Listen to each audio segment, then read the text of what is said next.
Lok Sabha speaker Om Birla তার বিরুদ্ধে অনাস্থা প্রস্তাব ইতিমধ্যেই বিরোধীরা তারা পেশ করেছে। প্রস্তাবের পক্ষে দাঁড়িয়ে সমর্থন করেছেন 50 জন সাংসদ। প্রস্তাব পেশের অনুমতি দেওয়া হয়েছে বিরোধীদের। স্পিকারের বিরুদ্ধে অনাস্থা প্রস্তাব পেশ করলেন কিষানগঞ্জের কংগ্রেস সাংসদ মোহাম্মদ জাভেদ। লোকসভায় ডেপুটি স্পিকারের অনুপস্থিতি নিয়ে প্রশ্ন তুললেন বিরোধী সাংসদরা। ডেপুটি স্পিকার না থাকায় সাংবিধানিক সংকট তৈরি হয়েছে সংসদে, এমনটা দাবি করেছে কংগ্রেস। বিতর্ক থেকে বিরোধীরা পালাতে চায়, তাই এমন আচরণ করছে, পাল্টা অভিযোগ করেছেন রবিশঙ্কর প্রসাদ। এসআইআর মামলা এবং সুপ্রিম কোর্টে সেখানে হাইকোর্টের প্রধান বিচারপতি জানিয়েছেন যে 10 লক্ষ ভোটারের শুনানি নিষ্পত্তি হয়েছে সুপ্রিম কোর্টে। জানিয়েছেন প্রধান বিচারপতি সূর্যকান্ত। জুডিশিয়াল অফিসাররা কাজ করছেন, সবাইকে বলছি তাদের নিয়ে প্রশ্ন তুলবেন না, এখনই এই ধরনের মামলা করবেন না, অপেক্ষা করুন, ভুল বার্তা যাবে। আপনারা সব জানেন না কোথায় কি হচ্ছে, আমরা জানি। একেবারে স্পষ্ট বার্তা সুপ্রিম কোর্টের প্রধান বিচারপতি সূর্যকান্ত। আমরা জুডিশিয়াল অফিসারদের নিয়ে কোনো অভিযোগ আনিনি, আদালতে জানিয়েছেন মেনকা গুরুস্বামী। ভোটের আগের দিন পর্যন্ত যদি কোনো ভোটারের সমস্যার সমাধান হয় তাহলেও তিনি ভোট দিতে পারবেন। যারা বৈধ ভোটার তাদের নিশ্চয়ই ভোটার তালিকায় যুক্ত করা হবে, বিচার বিভাগ কাজ করছে। আর কি হলো সুপ্রিম কোর্টে, আমাদের প্রতিনিধি বিজেন্দ্র সিংহ সরাসরি রয়েছেন আমাদের সঙ্গে। বিজেন্দ্র, দেখো, আজকে প্রথমেই যখন হিয়ারিং স্টার্ট হলো মেনকা গুরুস্বামী বলেন কি যে স্পিডে চলছে পশ্চিমবঙ্গে এসআইআরের যে অ্যাডজুডিকেশনের কাজ, সেটাতে ভোট হয়ে যাবে এবং তখনও হয়তো এই লিস্ট তৈরি হবে না। এবং তিনি বলেন কি মাত্র 7 লাখ এখন অবধি অ্যাডজুডিকেশন হয়েছে। তখন চিফ জাস্টিস বলেন কি আপনি এটা প্রিমেডিটেট করছেন, এই ধরনের মন্তব্য আপনি কেন করছেন, আপনি যখন জানেন না।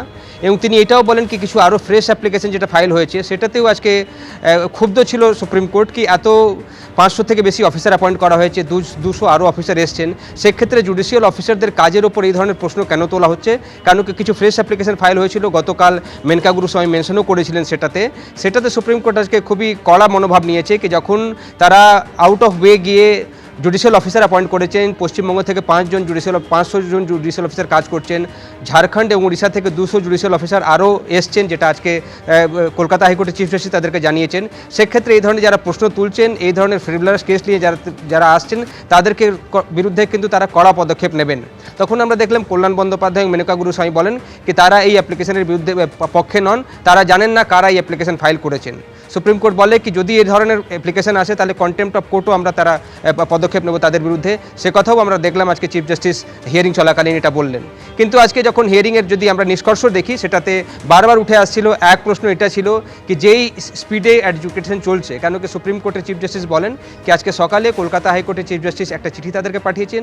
সেটাতে তিনি জানিয়েছেন কি এখন অবধি মানে গতকাল সন্ধে অবধি 10,16,000 অ্যাডজুডিকেশন হয়েছে, অর্থাৎ 60 লাখ যে কেস ছিল তার মধ্যে 10,16,000কে অ্যাডজুডিকেট করেছেন জুডিশিয়াল অফিসাররা এবং তারা দিনরাত কাজ করছেন, সেটা তিনি বলেন।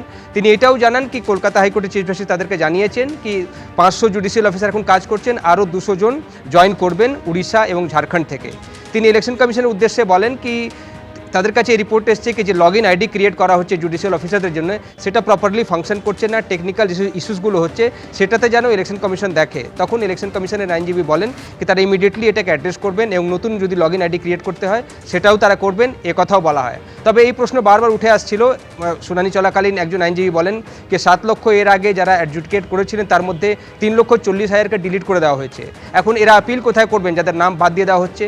দ্বিতীয় প্রশ্ন আসছিল কি যে সাপ্লিমেন্টারি লিস্ট প্রকাশ করার কথা হচ্ছিল সেই লিস্টগুলো কেন প্রকাশ করা হচ্ছে না, যেটা লাস্ট লিস্ট এসছে তারপরে অ্যাডজুডিকেশনের পর যার যার নাম ক্লিয়ার হচ্ছে বা যাদের ডিলিট হচ্ছে সেটা সাপ্লিমেন্টারি লিস্ট প্রকাশ করা হচ্ছে না ইলেকশন কমিশনের তরফ থেকে, সেই অভিযোগও ওঠে।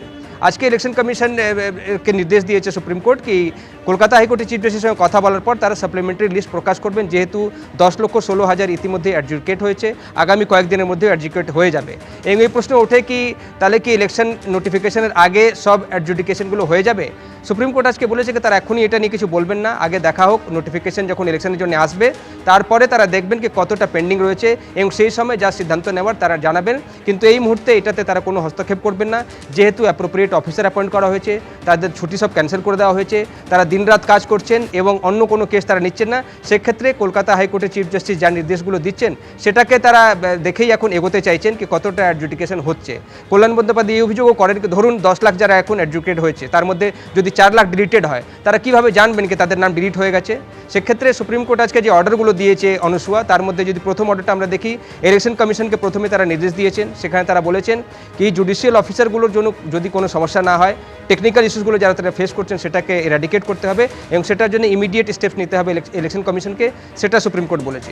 তৃতীয় তারা কি বলেছেন কি কলকাতা হাইকোর্টের চিফ জাস্টিসের সঙ্গে কথা বলার পর ইলেকশন কমিশন সাপ্লিমেন্টারি লিস্ট প্রকাশ করবে, অর্থাৎ যে লিস্ট এখন অবধি অ্যাডজুডিকেট হয়ে গেছে সেটা প্রকাশ করা। বিজেন্দ্র, এখান থেকে তোমাকে আমি সঙ্গে থাকার জন্য অনুরোধ জানাবো। কল্যাণ বন্দ্যোপাধ্যায় তৃণমূলের আইনজীবী কি বলেছেন শোনাবো।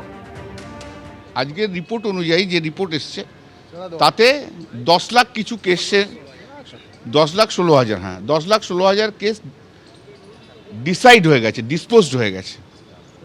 তার কোনো সাপ্লিমেন্টারি লিস্ট আসেনি। এর আগের দিনে অর্ডার ছিল কনস্ট্যান্টলি সাপ্লিমেন্টারি লিস্ট পাবলিশ করবে, সেই সাপ্লিমেন্টারি লিস্ট পাবলিশ করেনি।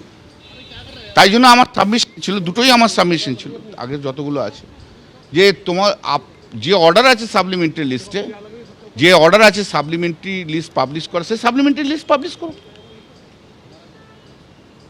10 লাখ যদি হয় তাহলে সাপ্লিমেন্টারি লিস্ট পাবলিশ করেনি, কারণ সেটাও ইলেকশন কমিশনকে জিজ্ঞেস করেছে, তারও উত্তর কিছু দিতে পারেনি। Supreme Court honourable chief justice হাইকোর্টকে বললো ট্রাইব্যুনালস তৈরি করতে, তাতে এক্স চিফ জাস্টিস থাকবে আর 2জন করে সিনিয়র জজ থাকবে, তারা যে অ্যাপিল হবে সেই অ্যাপিলগুলোকে ডিসাইড করবে। And this is very important, অ্যাপিলের পাওয়ার নিঃসন্দেহে, তাই জন্য এই 3টে অর্ডার দিয়েছে। 1 নম্বর, ইলেকশন কমিশনের এগেনস্টে বলেছে যে ইলেকশন কমিশন এভাবে অর্ডার পাস করতে পারে না, to interfere with the adjudication process. 2 number, supplementary list পাবলিকেশনের জন্য যা আমাদের অ্যাপ্রোচ করতে হবে চিফ জাস্টিস অফ হাইকোর্টকে, এবং চিফ জাস্টিস হাইকোর্টকে করলে তিনি সাপ্লিমেন্টারি লিস্টের ব্যাপারে তার ডিসিশন ইলেকশন কমিশনকে জানিয়ে দেবে এবং সাপ্লিমেন্টারি লিস্ট সেই মতো সাপ্লিমেন্টারি লিস্ট পাবলিশ হবে। এবিপি আনন্দ এগিয়ে থাকে, এগিয়ে রাখে।